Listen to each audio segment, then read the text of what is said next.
గుండె నిండా గుడిగింతలు బుధవారం ఎపిసోడ్ చాలా ఇంట్రెస్టింగ్ గా సాగింది. యాడ్ షూటింగ్ కోసం ముఖేష్ ₹2,00,000 ఇచ్చిన విషయం బయటపడడంతో కథ ఒక్కసారిగా మలుపు తిరిగింది. ఇప్పటి వరకు డబ్బులు ఇవ్వలేదని చెప్పిన మనోజ్ అబద్ధం బయటపడడంతో కుటుంబ సభ్యులందరూ అతనిపై ఆగ్రహం వ్యక్తం చేస్తారు.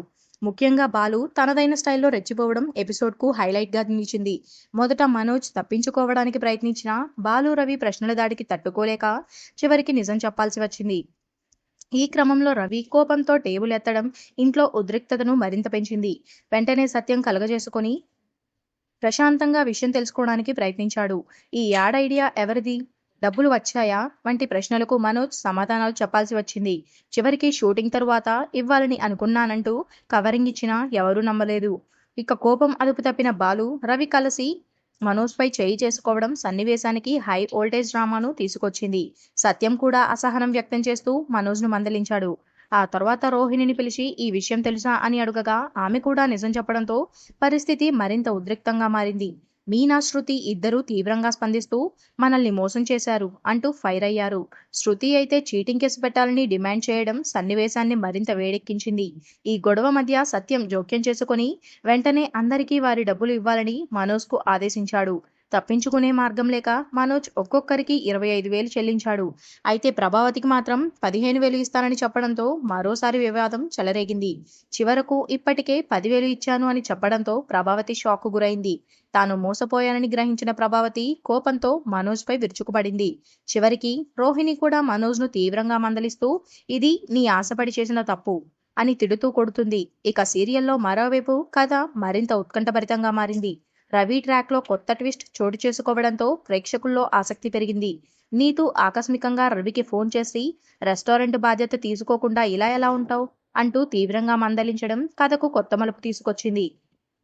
అసలు విషయం తెలియక రవి కన్ఫ్యూజ్ అయినా నీతు మాత్రం ఏమీ వినకుండా వెంటనే చెప్పిన చోటికి రావాలని ఆదేశించడం సస్పెన్స్ క్రియేట్ చేసింది. దీంతో రవి శృతికి చెప్పకుండా తన బాస్ను కలవడానికి వెళ్లడం కీలకంగా మారింది. అక్కడికి వెళ్ళాక అసలు విషయం బయటపడుతుంది. అమెరికా నుంచి తనకు వచ్చిన పెళ్లి సంబంధాన్ని క్యాన్సిల్ చేయాలంటే రవిని తన బాయ్ ఫ్రెండ్ గా నటించమని నీతు కోరుతుంది. అయితే ఈ ఆఫర్ను రవి మొదటగా గట్టిగా తిరస్కరిస్తాడు. ఈ విషయం శృతి తెలుసుకుంటే హర్ట్ అవుతుంది. నేను ఎలా చేయలేను, ఇలా చేయలేను అంటూ తన నిజాయితీని చూపిస్తాడు. అవసరమైతే తన తండ్రితో మాట్లాడతానని చెప్పడం రవికి ఉన్న విలువలను తెలియజేస్తుంది. కానీ నీతు మాత్రం వెనక్కి తగ్గదు. తన తండ్రి తిక్క మనిషి అని చెప్పి రవి బాయ్ ఫ్రెండ్ గా నటించకపోతే ఉద్యోగం నుంచి తీసేస్తానని ఇండైరెక్ట్ గా బెదిరించడం పరిస్థితిని క్లిష్టంగా మారుస్తుంది.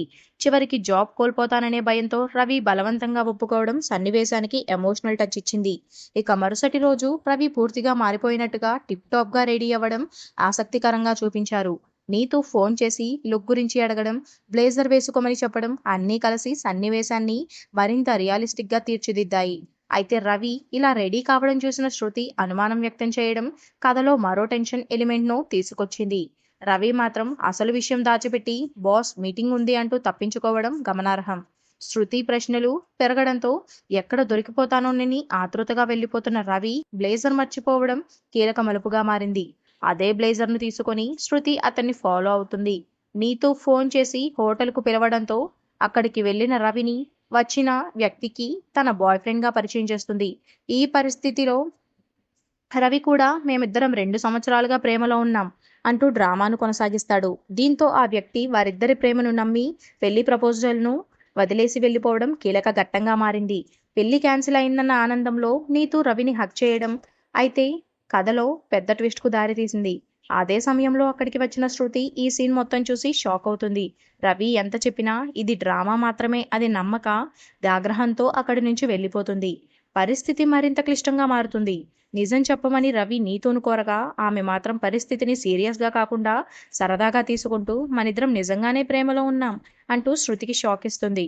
దీంతో రవి జీవితంలో పెద్ద కలకలం రేగుతుంది. శృతి కోపంతో వెళ్లిపోవడం, రవి కన్ఫ్యూజ్ అవ్వడం అన్నీ కలిసి కథలో టెన్షన్ను పెంచుతాయి. అంతేకాదు తర్వాత నీతు శృతి వెళ్ళిపోతే ఏంటి మనిద్దరం పెళ్లి చేసుకుందాం అని చెప్పడం మరో షాకింగ్ ట్విస్ట్ గా మారింది. ఇక మరోవైపు బాలు మీనాల ట్రాక్ ఎమోషనల్ గా సాగింది. బాలు అప్పు తీర్చడానికి వెళ్ళగా అప్పటికే మీనా ఆ అప్పును క్లియర్ చేయడం అతనికి షాక్ ఇచ్చింది. నీ అప్పు నా అప్పు కాదా అంటూ మీనా చెప్పిన డైలాగ్ వారి బంధాన్ని మరింత బలంగా చూపించింది. ఇదే సమయంలో సత్యం కూడా వాళ్ళిద్దరికీ తెలియకుండా అప్పు తీర్చడానికి రావడం కుటుంబ బంధాల లోతును చూపించింది. ఇంట్లో మరో ట్రాక్లో ప్రభావతి మీనాల మధ్య మళ్ళీ ఉద్రిక్తత పెరిగింది. రాధిక తల్లి ఖరీదైన చీరలతో రావడం, ఒక్కో చీర 45,000 నుండి 55,000 అని చెప్పడంతో ప్రభావతి ఆశ్చర్యపోయింది. ఈ క్రమంలో రోహిణి చేసిన 2,00,000 దొంగతనం విషయం బయటపడుతుందా? లేక మళ్ళీ మీనాపైనే నిందలు పడతాయా అన్నది ఇప్పుడు కథలో ఆసక్తిగా మారింది.